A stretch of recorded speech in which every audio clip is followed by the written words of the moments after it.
کو کلر لگانا شرعن کیسا ہے؟ بعض لوگ ڈارک براؤن لگا لیتے ہیں جو بالکل کالے رنگ جیسا ہے، اس کے بارے میں کیا؟ ایک ہوتا ہے کالے رنگ جیسا، ایک ہوتا ہے کالا رنگ، ان دونوں میں فرق ہے۔ حرام جو ہے وہ صرف کالا رنگ ہے۔ آپ نے فرمایا غیروا الا السودا، بالوں کے رنگ کو تبدیل کرو، اس کی سفیدی کو بدلو سوائے کالے کے۔ بعض روایات میں آتا ہے فاجتنبوا السواد، کہ داڑھی کو رنگو ضرور لیکن کالے سے بچو، کالا نہیں کرو، اس لیے کہ آپ براؤن کریں، لال کریں، پیلا کریں، جیسا سوٹ پہنے ویسی داڑھی بنا لیں، لیکن یہ اس بات کا ثبوت ہوگا کہ آپ کے بال کالے نہیں ہیں، کیونکہ کوئی بھی رنگ سفید بالوں پر چڑھتا ہے، کالوں پر نہیں چڑھتا۔ تو یہ کالے میں دھوکہ ہے کہ آیا اس کی کم عمر ہے ابھی کم ہے، نوجوان ہے یا بوڑھا ہے، اس لیے کالے سے وہ دھوکہ دیتا ہے، جبکہ دوسرے کسی رنگ سے سامنے والے کو دھوکہ نہیں آتا۔ تو آج سے آپ ماشاءاللہ تہیہ کر لیں، اور آج کل بہت سارے کلر آ چکے ہیں دنیا کے اندر، جیسا سوٹ سلوائیں ایک ڈبی اسی کلر کی دکان سے لے کے گھر میں رکھ لیں، جس دن وہ پہنے اسی دن ویسا کلر لگا دیں، اور پھر دیکھیے گا بیگم جب تعریف کرے گی نا آپ کی، آپ مجھے دعائیں دیں گے انشاءاللہ۔ اگر گھر کے لیے کمانے والا شخص ایک ہو تو کیا وہ روزہ چھوڑ سکتا ہے؟ روزہ تو خیر نہیں چھوڑ سکتا، البتہ مشقت میں کوئی کمی کر لے، اپنے جس کے ہاں نوکری کرتا ہے اس سے کوئی درخواست کر لے کہ میں روزے سے ہوں، میرے ساتھ اس طرح کے کام جو دھوپ پہ کھڑے ہونے والے ہیں، زیادہ بھاگا دوڑی والے ہیں، وہ نہ کروائیں، بہرحال روزے کی رعایت تو ہم نہیں دے سکتے۔ جی سوال تھا 786،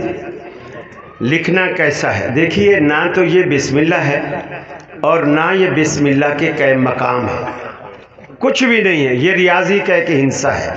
نہ اس کا کوئی ثواب ہے نہ اس کی کوئی فضیلت ہے۔ خطوں میں بھی لوگ اس کو لکھتے ہیں یہ سوچ کر کہ جی لوگ خط پڑھ کے پھینک دیتے ہیں تو بسم اللہ کی بے ادبی ہوتی ہے۔ اب کوئی پوچھے اگر 786 بسم اللہ کے قائم مقام ہے تو جب اس خط کو پھینکیں گے تو پھر تو قائم مقام کی بھی بے ادبی ہونی چاہیے نا، تو چھوڑا تو تھا بسم اللہ اس لیے کہ بسم اللہ کی توہین نہ ہو، اور اگر 786 بسم اللہ کی جگہ لے رہا ہے تو پھر توہین اس کی بھی ہونی چاہیے۔ پھر ہمارے پنجاب کے کلچر میں خاص طور پر یہ رواج ہے کہ جب ہم کسی بڑے کو، بزرگ کو، دادا کو، نانا کو گھر میں بلاتے ہیں، کبھی بزرگ کو بلاتے ہیں، تو یہاں کلچر کے مطابق ہم کہتے ہیں بسم اللہ نانا جی اندر آئیے نا، باہر کیوں کھڑے ہیں؟ آپ کبھی نانا کو کہہ کے تو دیکھیں نانا 786 اندر آئیے نا، آپ کبھی کہیں پھر آپ کو پتہ چلے گا اس 786 میں کیا چھپا ہوا ہے۔ جزاکم اللہ۔ جی عورت اپنے چہرے کے فالتو بال اتار سکتی ہے؟ دیکھیے اگر تو ایسے بال ہیں جو اس کو مردوں کے مشابہ کر رہی ہیں،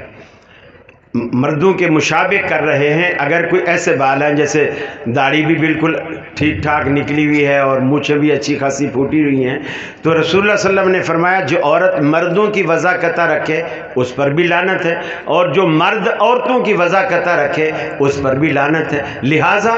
وہ عورت اگر اپنے ان بالوں کی وجہ سے مردوں کی وضع قطع میں شمار ہو رہی ہے تو اس کو ہٹوائے، لیکن اگر ایسا جو باریک رواں عموماً